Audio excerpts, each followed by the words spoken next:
So hello and welcome to Slidescope's new tutorial. आज के इस ट्यूटोरियल में हम लोग माई एसक्यूएल को सीखेंगे।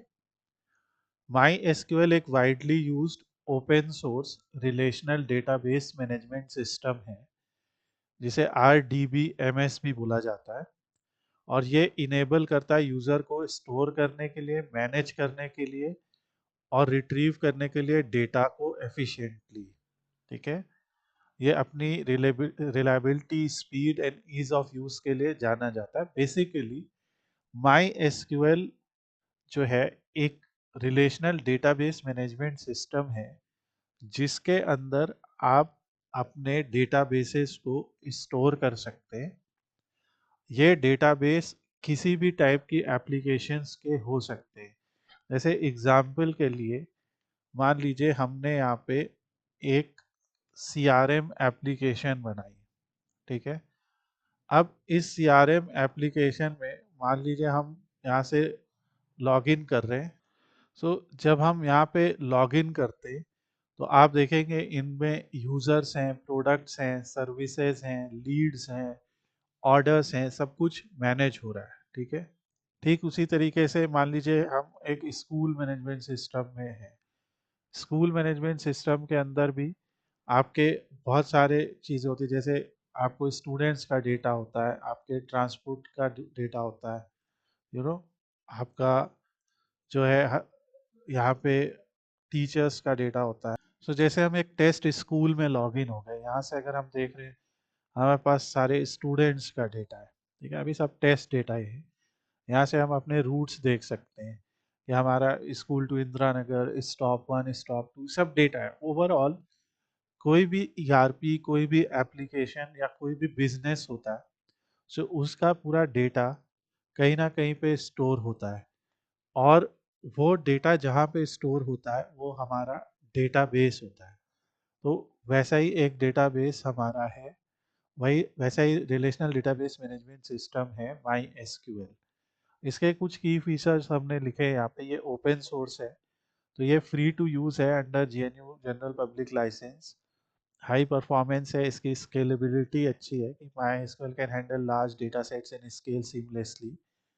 मल्टी प्लेटफॉर्म सपोर्ट है, जैसे विंडोज़, लिनक्स, मैक ओएस सब जगह इसका सपोर्ट है।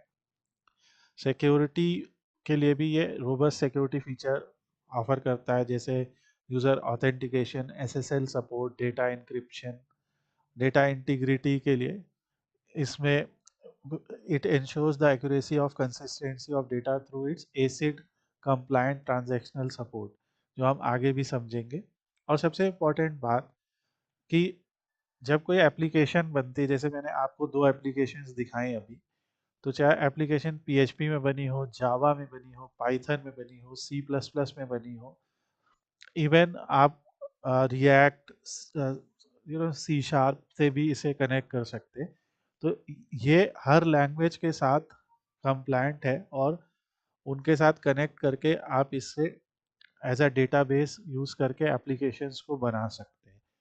और क्योंकि ये ओपन सोर्स है तो माई एसक्यूएल की एक बड़ी कम्युनिटी ऑफ डेवलपर्स है और इसका डॉक्यूमेंटेशन भी बहुत अच्छा है। जो ओवरऑल मतलब अगर आप बात करें कि आज तक सबसे पॉपुलर डेटाबेसेस कौन से, तो इसमें ऑब्वियसली माई एसक्यूएल का नाम ज़रूर आएगा। और इसका लर्न क्यों करना चाहिए, क्योंकि माई एसक्यूएल जो है वो वेब डेवलपमेंट की बैकबोन है। क्योंकि सबसे पावरफुल प्लेटफॉर्म, जैसे यहाँ पे नाम भी लिखा है, फेसबुक, ट्विटर, यूट्यूब या इवन वर्डप्रेस जैसा जो CMS होता है, उसकी पूरी बैकबोन माई एसक्यूएल होती है। इसमें डेटा मैनेजमेंट आप कर सकते हैं, जैसे आप डेटाबेस को क्रिएट करना, कॉम्प्लेक्स क्वेरीज को रन करना, ये सब आप कर सकते हैं। इसमें वर्सेटाइलिटी होती है। It is used in variety of application, जैसे e-commerce application, content management system, enterprise grade software for example. हमारे पास एक सिंपल ई-कॉमर्स एप्लीकेशन है, flowerworld.in। अब इसमें आप देख रहे हैं कि डिफरेंट डिफरेंट टाइप के प्लांट्स हैं। तो ये जो पेड़ पौधे हैं इनको सेल करने के लिए इसे बनाया गया है, एक क्लाइंट ने बनाया। अब यहाँ पे देखिए ये सब जानकारी लिखी है। तो ये सारा जो डेटा है, ये सारा डेटा जो सेव्ड है ना, वो माई एसक्यूएल में ही सेव्ड है।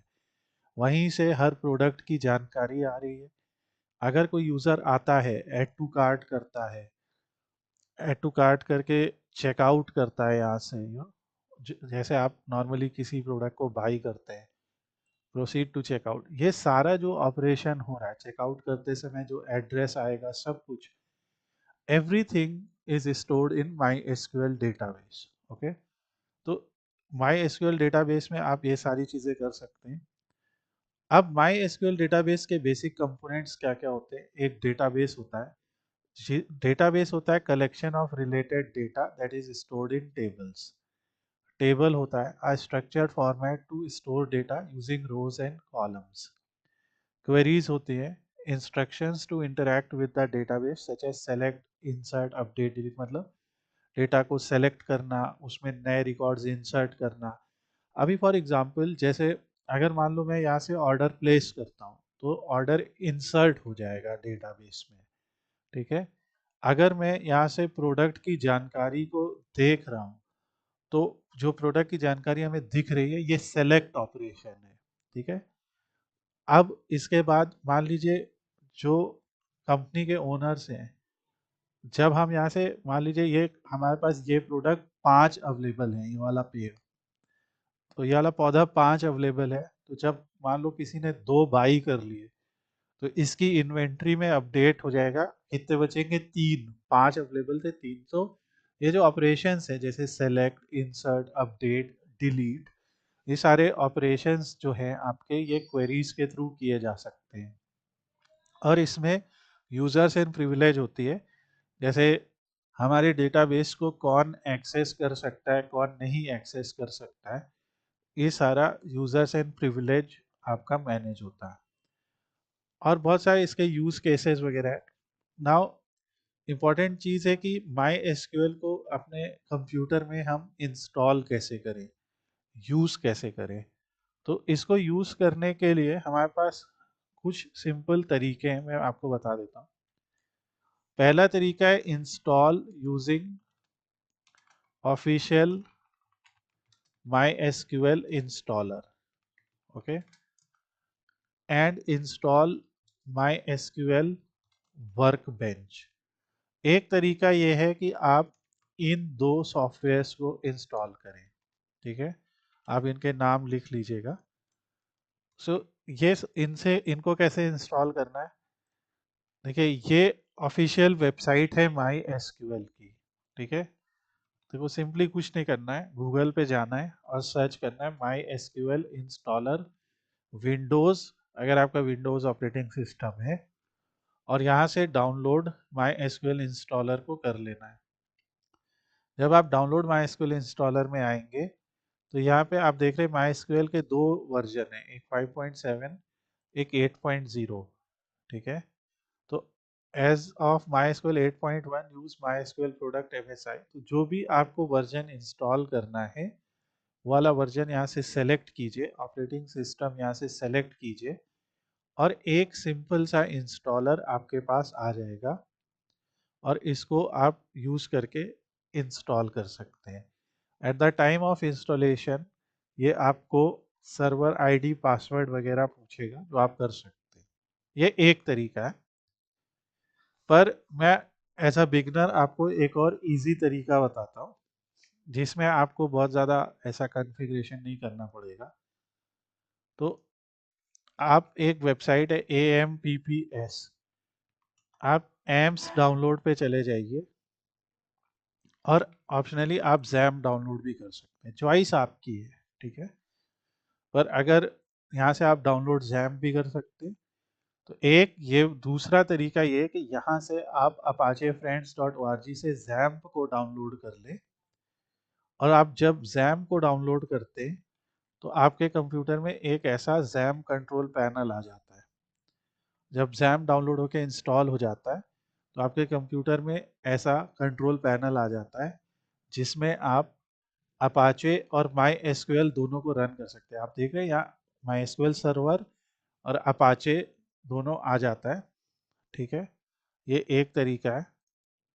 और एक तरीका ये कि जैम, मैं इसलिए बता रहा हूँ क्योंकि अभी तक हम लोग ने जितने स्टूडेंट्स को बताया, कुछ स्टूडेंट्स के लिए जैम कभी कभी प्रॉब्लम करता है, तो उनके कंप्यूटर में ये एम्स यानी Apache MySQL PHP Perl Softaculous ये काम करता है। ठीक है, ये मैक के लिए भी अवेलेबल है, विंडोज के लिए भी अवेलेबल है। और जब आप इसको डाउनलोड करेंगे, बहुत इजी सिंपल सा इंस्टॉलेशन प्रोसेस है। अगर आपको इंस्टॉलेशन प्रोसेस में कोई भी प्रॉब्लम आती है तो आप वो हमसे जो है डिस्कस कर सकते हैं, you can ask in the question section.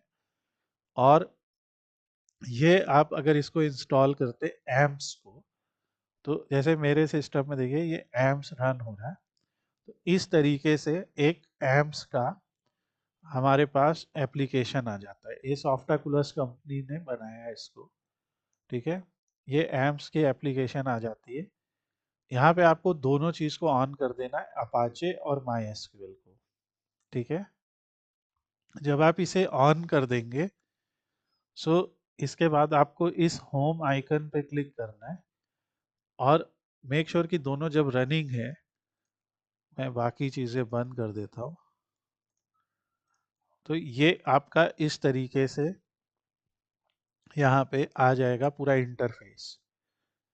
इसके अंदर आप चाहें तो इस तरीके की एप्लीकेशंस बना सकते हैं, पर आपको सिर्फ एक डेटाबेस टूल का इस्तेमाल करना है और वो है PHP माई एडमिन।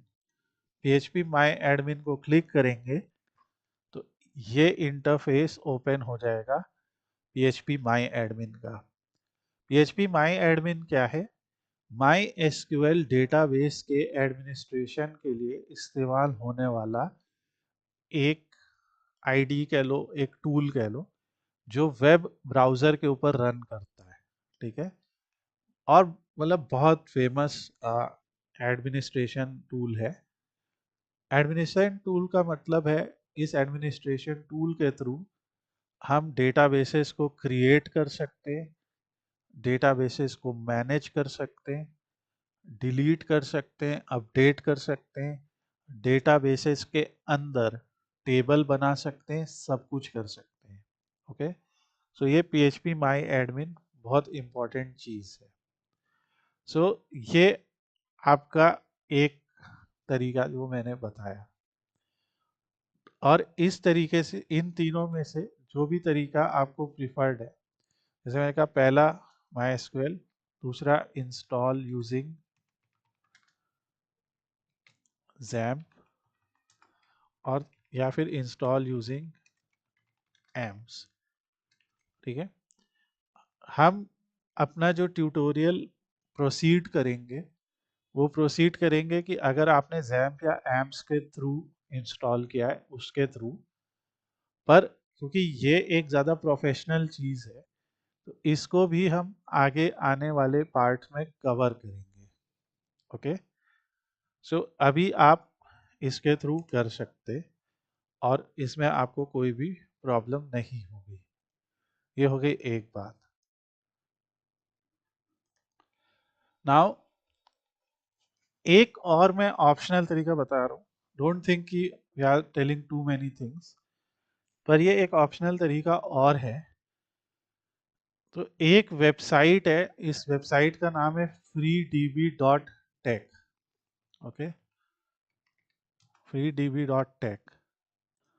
ये जो freedb.tech वेबसाइट है, इस वेबसाइट में आप फ्री में रजिस्टर कर सकते हैं। तो आप इस वेबसाइट पे जब आएंगे, तो आप यहाँ पे ऐसे गेट स्टार्टेड पे क्लिक करिए।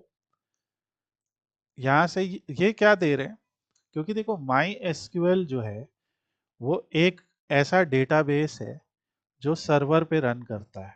ठीक है, ये सर्वर लोकल में भी हो सकता है। तो जो हम लोगों ने यहाँ पे एग्जाम्पल देखा XAMPP के थ्रू या AMP के थ्रू, तो ये हमारे लोकल कंप्यूटर में ये डेटाबेस या सर्वर रन करेगा। ठीक है, लोकल होस्ट में रन करेगा। पर अगर आप एक्सपीरियंस करना चाहते हैं कि एक रियल सर्वर पे कैसा डेटाबेस रन करता है, तो उसके लिए आप ये वेबसाइट भी यूज़ कर सकते हैं। इसमें आपको कुछ भी इंस्टॉल नहीं करना पड़ेगा और आपको सिर्फ यहाँ पे जाके एक यूज़र बनाना है, ये फ्री प्लान चूज़ करना है और अगर ऑब्वियसली आपको एंटरप्राइज लेवल पे काम करना है तो आप जो है ये वाला भी चूज़ कर सकते हैं, आपका चॉइस है। फ्री में आप फ्री प्लान चूज़ करके अकाउंट क्रिएट कर लीजिए। अकाउंट क्रिएट करने के बाद ये आपको एक आईडी पासवर्ड भेजेंगे, आपके मतलब वेरिफिकेशन भेजेंगे आपके ईमेल पे, उसे वेरीफाई कर लीजिए। फिर आपके डैशबोर्ड में आपसे पूछेंगे कि ये डेटाबेस आप क्यों यूज़ करना चाह रहे हैं। तो हमने अभी एजुकेशनल पर्पस लिख दिया, अपना नाम लिख दिया और आगे प्रोसीड किया। और जब आप आगे प्रोसीड करेंगे तो आपका फ्री डीबी डेटाबेस पैनल आ जाएगा, ठीक है। और यहाँ पे आपको एक डेटाबेस और एक यूज़र बना लेना है। तो जब आप डेटाबेस और यूज़र बना लेंगे तो यहाँ से भी आपको PHP माई एडमिन मिल जाएगा। इसके डैशबोर्ड में आके यहाँ पे एक डेटाबेस का नाम लिख लीजिए और एक इसे क्रिएट कीजिए। फिर एक यूज़र नेम लिख लीजिए और क्रिएट कीजिए।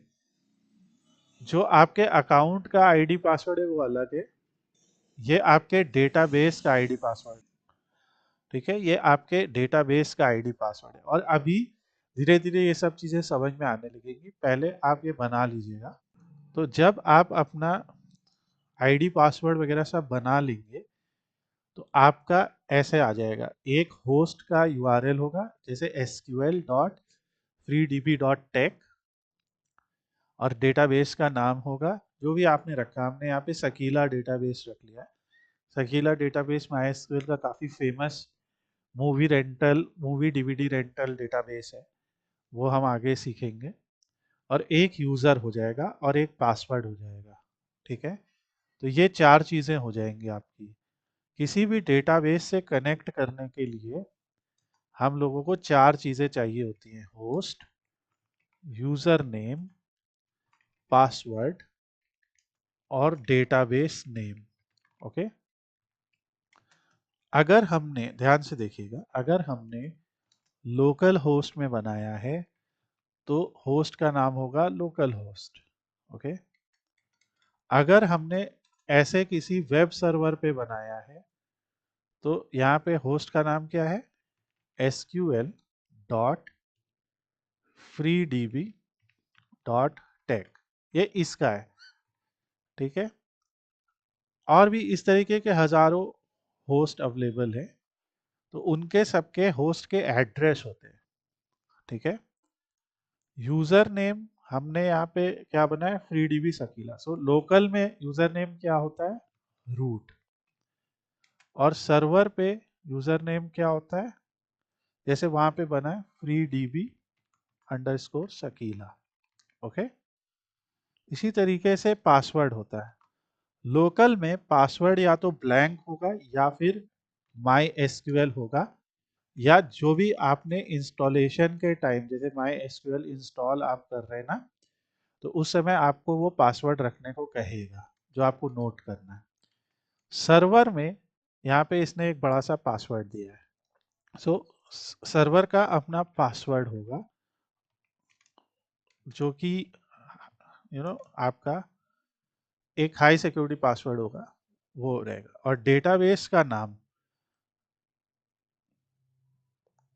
को मैं गलत लिख दिया, यूजर है फ्री डीबी सकीला यूएसआर और डेटाबेस है फ्री डीबी सकीला,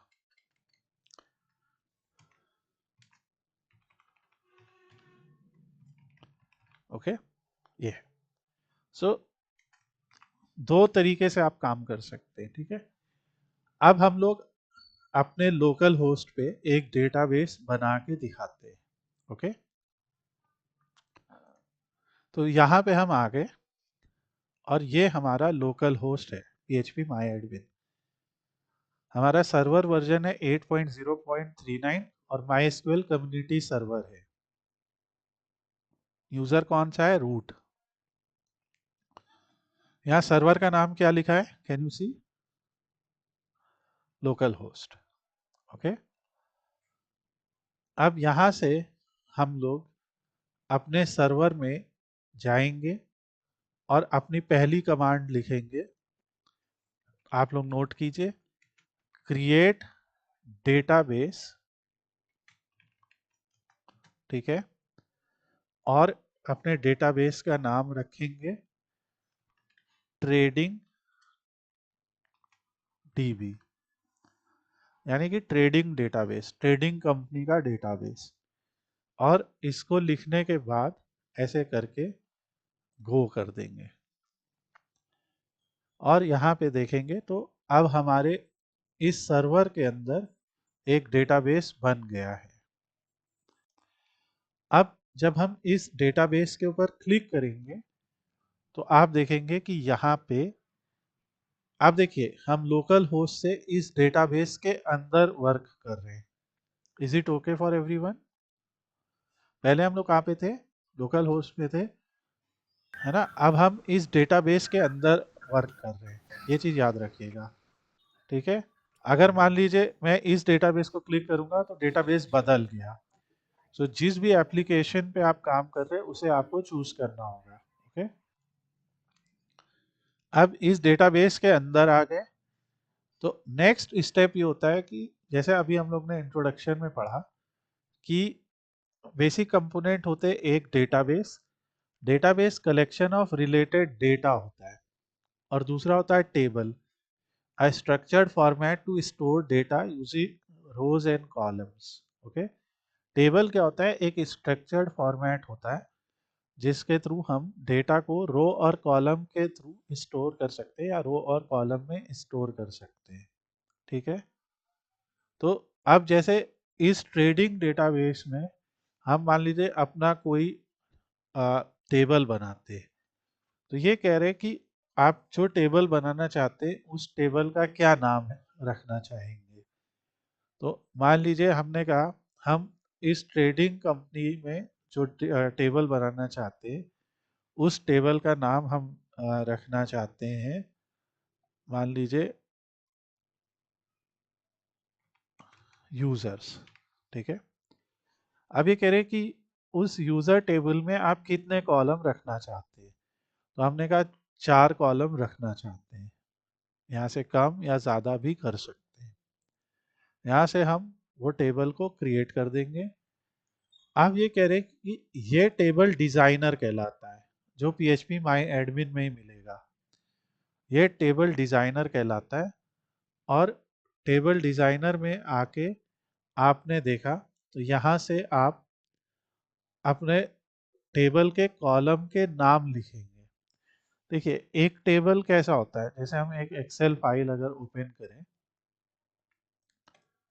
सो एक टेबल कैसा होता है, मान लो कि अगर हम यूजर टेबल बना रहे हैं तो उसमें एक कॉलम मान लीजिए है यूजर आईडी, एक कॉलम है यूजर नेम, एक कॉलम है पासवर्ड और एक कॉलम है ईमेल, ठीक है। तो ये 4 कॉलम हैं उसमें। और मैं क्या करता हूँ, एज लिख देता हूँ ईमेल की जगह, अभी मैं बताऊंगा क्यों। तो हमने ऐसा एक टेबल इमेजिन किया जिसमें हमने सोचा कि उसमें ये 4 कॉलम है, ठीक है, user ID, user name, password और एज। ओके, और अब इस पर्टिकुलर टेबल में हम लोग डेटा फिल करेंगे। तो ये वही डिज़ाइनर है, जैसे एक्सेल में मैंने डिज़ाइन किया ना, अब एक्सेल में मैं एक कॉलम को सेलेक्ट करके बता सकता हूँ कि इस टेबल का डेटा टाइप क्या होगा। देखो ध्यान से, यहाँ पे हमने कहा कि ये नंबर है तो इसका डेटा टाइप क्या होगा, तो मैंने कहा नंबर होगा। यूज़र नेम जनरल है तो मैं लिख सकता हूँ कि जनरल में क्या होगा, ये मैंने कहा टेक्स्ट होगा, ठीक है। पासवर्ड है तो पासवर्ड भी टेक्स्ट होगा। एज है तो एज क्या होगा, एज एक नंबर होगा। मान लो यहाँ पे मैं कहता हूँ डेट ऑफ बर्थ है, DOB, तो डेट ऑफ बर्थ क्या होगा यूजर का, डेट ऑफ बर्थ क्या होगा, एक शॉर्ट डेट होगा। Are you getting this point?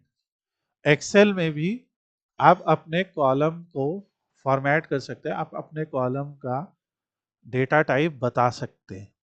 तो उसी तरीके से एसक्यूएल में भी आप अपने कॉलम्स के डेटा टाइप को बता सकते हैं। तो हमने टेबल का नाम रखा यूज़र और कहा पहला नाम होगा यूज़र आईडी। यह यूज़र आईडी होगा इंटीजर टाइप का, क्योंकि ये नंबर होगा 1 2 3 4। हर यूज़र की एक आईडी होगी, पहले यूज़र की 1, दूसरे यूज़र की 2, तीसरे की 3, चौथे की 4, ऐसा। फिर यूज़र आईडी के बाद यहाँ पे होगा यूज़र नेम। अब बताओ यूज़र नेम नंबर होगा या टेक्स्ट होगा? आपके हिसाब से क्या हो? टेक्स्ट होगा ना? तो अब हम लोग पढ़ रहे हैं, ये जो टाइप लिखा है ये डेटा टाइप है। Are you getting my point? This type is data type. Just type ना। सो डेटा टाइप क्या होगा? इसका डेटा टाइप हम टेक्स्ट रख सकते हैं, समझ रहे हो बात? पर एसक्यूएल में जो टेक्स्ट वैल्यू होती है उसके लिए एक और ज़्यादा अच्छा डेटा टाइप है var char। अब वेरिएबल लेंथ स्ट्रिंग, ठीक है? var char मतलब वेरिएबल लेंथ ऑफ कैरेक्टर। जैसे किसी का यूजर नेम हो सकता है, मान लो किसी का यूजर नेम हो सकता है जैक्वेस कालिस, ठीक है? उसमें कई कैरेक्टर्स हैं। किसी का यूजर नेम हो सकता है टिम, उसमें केवल 3 कैरेक्टर है। किसी का यूजर नेम हो सकता है सचिन, उसमें 5 कैरेक्टर्स हैं, ठीक है? सो जहाँ पे जो डेटा आएगा उस डेटा में अगर वेरिएबल लेंथ ऑफ कैरेक्टर्स होते हैं तो उसे हम varchar डेटा में सेव कर सकते हैं। इस तरीके से varchar में क्या होता है कि जिसका नाम छोटा रहेगा तो डेटा उसके हिसाब से स्टोर होगा। यानी हमारे एसक्यूएल टेबल का जो स्टोरेज होगा वो डेटा के अकॉर्डिंग होगा, ठीक है? तो ये इम्पोर्टेंट चीज़ है। तो हमने यूज़र आईडी यूज़र नेम रखा इस तरीके से। फिर हम जैसे हमने यहाँ पे सोचा था पासवर्ड, ठीक है? अब पासवर्ड भी आपके हिसाब से क्या होगा? पासवर्ड भी तो एक टेक्स्ट होगा ना, ठीक है? तो जैसे हम पासवर्ड को varchar रख लेते हैं। अब लेकिन माई एसक्यूएल में आपको बताना पड़ता है कि ये जो यूज़र आईडी है इसकी मैक्सिमम लेंथ क्या है, ठीक है? तो अगर मैंने मान लो लेंथ लिख दिया 3, तो जो 3 डिजिट का सबसे बड़ा नंबर है वो क्या है? 999, right? 999। Do you get the point? 3 digit का सबसे बड़ा नंबर क्या है? 999। सो इस पर्टिकुलर कॉलम में 1 से लेके 999 तक की वैल्यू आ सकती है। अगर 1000 आईडी आएगी ये गलत हो जाएगा। क्यों गलत हो जाएगा? क्योंकि इसमें 4 कैरेक्टर आ गए ना। Do you get this point और नॉट? ओके। Yes, sir. सो अब ये आ गया। अब यूजर नेम में मान लीजिए हम कहते हैं कि हम 20 कैरेक्टर अलाउ करेंगे, ठीक है? यानी आपका यूजर नेम 20 कैरेक्टर से कम होना चाहिए, ठीक है? तो 20 कैरेक्टर मतलब हो गया कि आपका यूजर नेम में अगर आप मान लो कुछ भी लिख रहे हैं, आप चाहे यहाँ पे लिख दें abc@123 वट एवर, पर आपके में 20 कैरेक्टर से ज़्यादा नहीं होना चाहिए।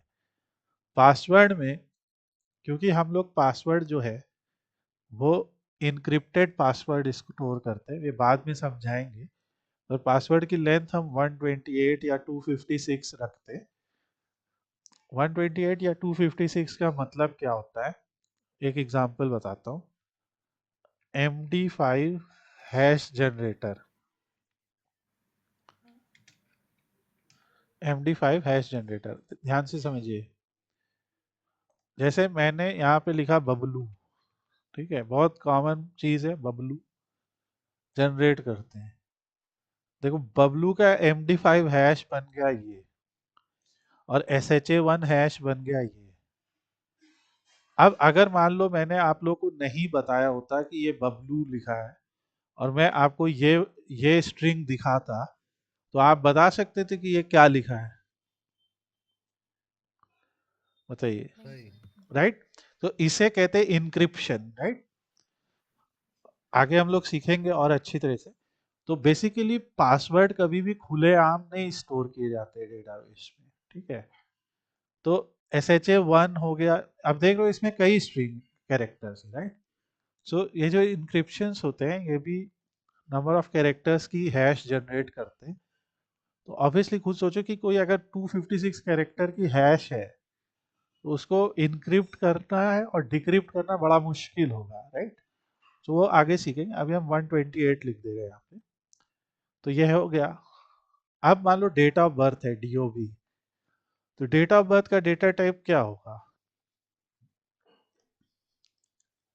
इसमें से कोई दिख रहा है? डेट, समझ रहे हो बात भाई?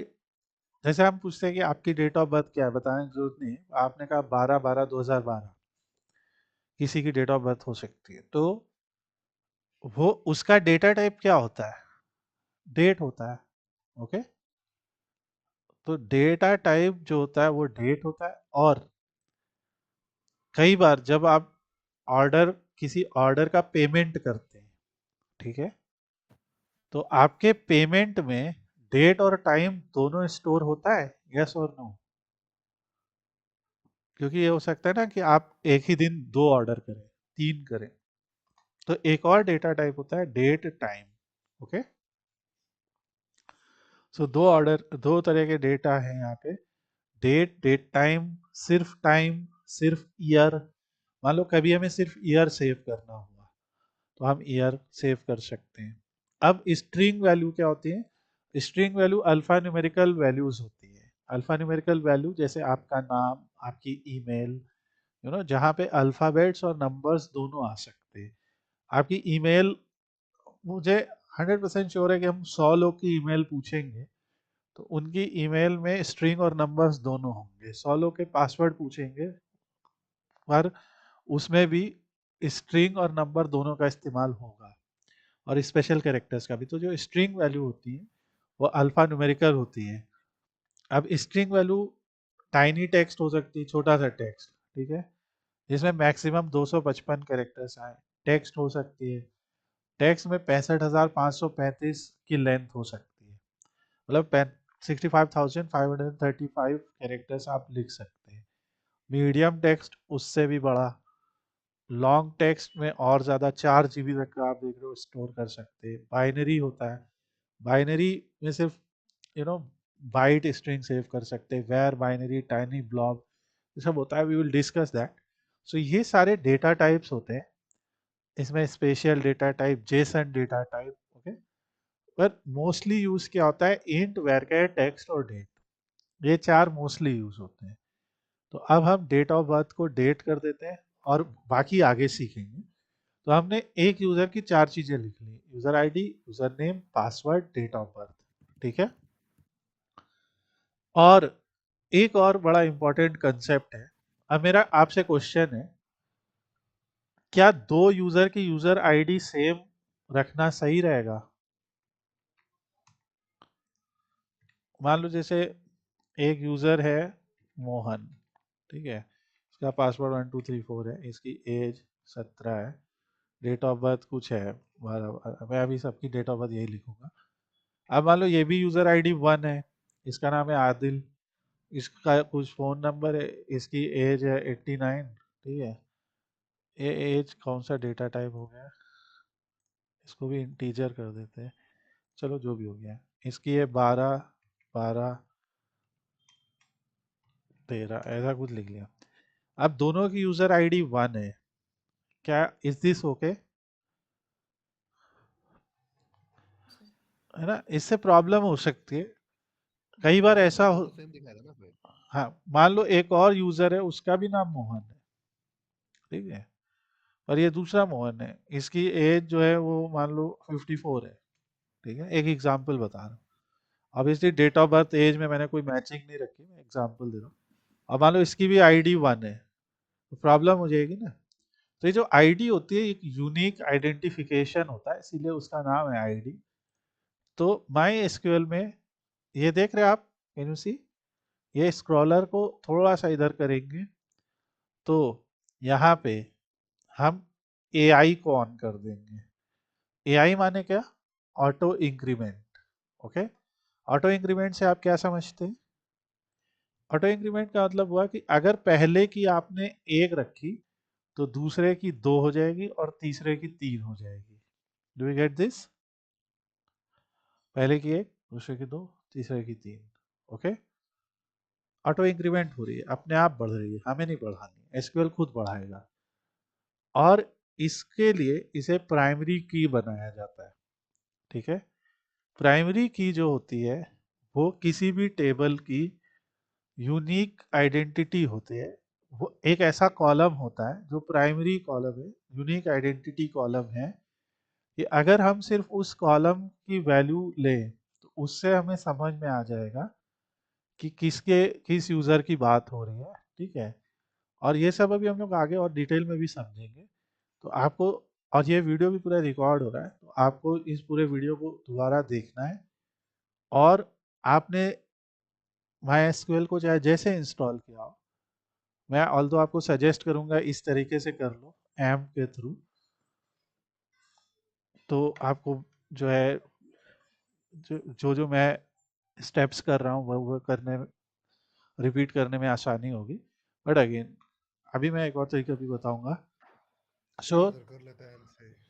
तो अब ये करने के बाद जैसे ही आप सेव करेंगे ना, सेव, आप देखेंगे आपके ट्रेडिंग डेटाबेस में एक यूजर नाम का टेबल बन गया। अब इस डेटाबेस में आप देखिए यहाँ पे स्ट्रक्चर है, PHP माई एडमिन में इस डेटाबेस का स्ट्रक्चर दिखता है हमें, ठीक है। और ये जो स्ट्रक्चर दिख रहा है इसमें user ID, user name, password, date of birth सब लिखा है। ओके, और ये जो स्ट्रक्चर है हमारा, इसमें देखो एक गोल्डन कलर की चाबी बनी है, देखो दिख रहा है, गोल्डन चाबी, प्राइमरी की, ठीक है। हाँ, देख रहा हूँ। अब मान लो हम एक यूजर का रिकॉर्ड इंसर्ट करना चाहते हैं, तो यू कैन सी यहाँ इंसर्ट दिख रहा है, राइट। तो PHP माई एडमिन में क्या होता है कि एक फॉर्म भी बन जाता है। अब देखो हम यूजर आईडी नहीं लिखेंगे, यूजर नेम मान लीजिए मैंने लिखा मोहन, पासवर्ड लिखा कुछ भी, मैंने लिखा यहाँ पे ABC123, और इसको कह दिया कि MD5 फंक्शन लगाओ इस पे। अभी मैंने दिखाया ना MD5 क्या करता है, किसी लिखी गई वैल्यू को इंक्रिप्ट कर देता है, ठीक है। और डेट ऑफ बर्थ में देखो अपने आप कैलेंडर आ गया, राइट। और ये कैलेंडर में हम लोग अपने ईयर को ड्रॉप डाउन से चेंज कर सकते हैं, और यू नो अलग अलग वैल्यू दे सकते हैं जो भी हमें देनी है। अभी हम ये वैल्यू लिख देते हैं, और इस तरीके करके जैसे हम गो करेंगे आप देखेंगे यहाँ पे एक यूज़र इंसर्ट हो गया, राइट। और उसकी आईडी अपने आप 1 आ गई, हमने तो दी नहीं। एक और यूज़र इंसर्ट करते हैं, इस यूज़र का नाम हम रखते हैं आदिल, और इसका पासवर्ड रखते हैं कुछ, जो भी रख दिया। अभी ये नहीं सेव होगा, इसका MD5 कर दिया, वो सेव होगा। और डेट ऑफ बर्थ इसकी कुछ रख दी, तो इसकी डेट ऑफ बर्थ हमने रख दी 2010 ऐसा, और गो। अब दूसरा यूज़र इंसर्ट हो गया, इसकी आईडी 2 आ गई, और हर बार देखो पासवर्ड कुछ और ही सेव हो रहा है, ठीक है। तो ये सारी चीज़ें हैं। और इस तरीके से आपने देखा कि हमने जो इंट्रोडक्शन आज चालू किया था कि व्हाट इज माई एसक्यूएल, एक open source relational database management system है जिसके थ्रू हम मैनेज, स्टोर, रिट्रीव कर सकते डेटा। तो हमने अभी अभी एक डेटाबेस बनाया, उस डेटाबेस में एक टेबल बनाया, उस टेबल के अंदर हम लोगों ने उसका स्ट्रक्चर बनाया। स्ट्रक्चर बनाने के बाद उसमें हमने 2 रिकॉर्ड भी इंसर्ट किए। और फिर अब जब हम इस टेबल के नाम पे क्लिक कर रहे हैं, तो एक एसक्यूएल क्वेरी चल रही है, select star from users. Select star from user query क्या मतलब है? इस क्वेरी का मतलब है यूजर टेबल से सारे कॉलम प्रिंट करो। इसका मतलब क्या है? चुनो। सेलेक्ट मतलब क्या होता है? चुनो। पर यहाँ पे प्रिंट होते हैं, print all columns from users table. इसका इंग्लिश टर्म्स में ये मतलब है, तो बड़ी इंग्लिश से मिलती जुलती क्वेरी है। Select star from tables. Star मतलब ऑल होता है, स्टार मतलब ऑल। ठीक है। अगर हमें सिर्फ यूजर का नाम प्रिंट करना है तो हम लिखेंगे select user name from users. तो इससे क्या होएगा? जैसे हम ये क्वेरी लिखेंगे, select user name from users, अब इसमें 4 कॉलम है और हम सिर्फ एक को ही प्रिंट कर रहे हैं। हमें 2 प्रिंट करने होते हैं, तो हम लिखेंगे select user name comma DOB from users. तो यूजर नेम और डेट ऑफ बर्थ दोनों दिखाएगा। अब हमें पता लग रहा है कि अच्छा मोहन की डेट ऑफ बर्थ ये, आदिल की ये। ओके। तो ये एक बहुत बहुत इंपॉर्टेंट चीज है इसकी। तो अभी क्योंकि this is the first day when you are learning things, so we will go a little slow. हम लोग धीरे धीरे इसको प्रोसीड करेंगे, बट आज आप लोगों को करना क्या क्या है? आप एम्स को इंस्टॉल कर लीजिए, या फिर जो ये फ्री डीबी वाला मैंने बताया था, ये इसका पासवर्ड है। बाय द वे मैं अभी डिलीट कर दूंगा इसको। तो ये जो है आपका, आप यहाँ पे अकाउंट बना लीजिए अपना। ठीक है। अब अकाउंट बनाने के बाद करना क्या है? अभी देखो मैं दिखाता हूँ। जब अकाउंट बनाओगे तो आपका भी तो यहाँ पे ये चारों चीजें आ रही होंगी ना लिख के। ओके। यहाँ पे, sorry for the noise coming from behind, यहाँ पे आपको एक और वेबसाइट खोलनी है, PHP माई एडमिन ऑनलाइन। PHP माई एडमिन ऑनलाइन, अभी मैं पूरे नोट्स भेज दूंगा।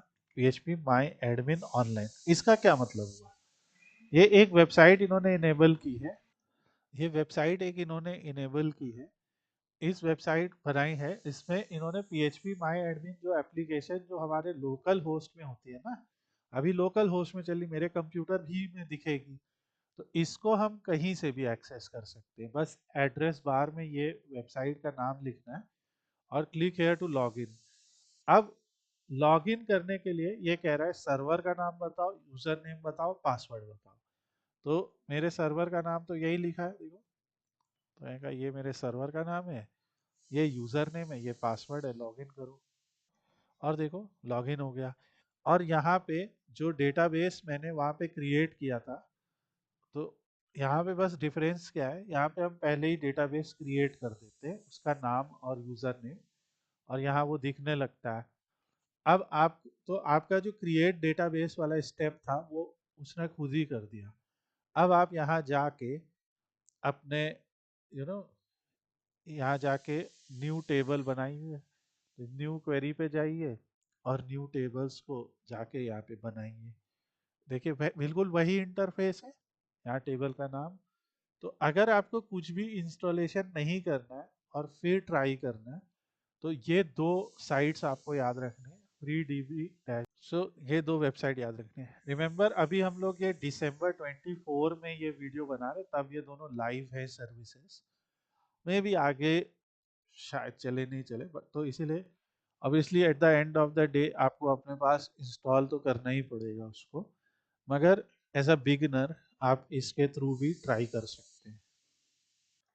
एंड जो स्टूडेंट यूट्यूब पे इस वीडियो को देखेंगे, वो स्टूडेंट हमारे चैनल को सब्सक्राइब कर लीजिए, क्योंकि अब ये पूरी सीरीज हम लोग एक एक करके अपलोड करेंगे videos, so that you can also learn from this. Thanks for watching the video. Have a nice day.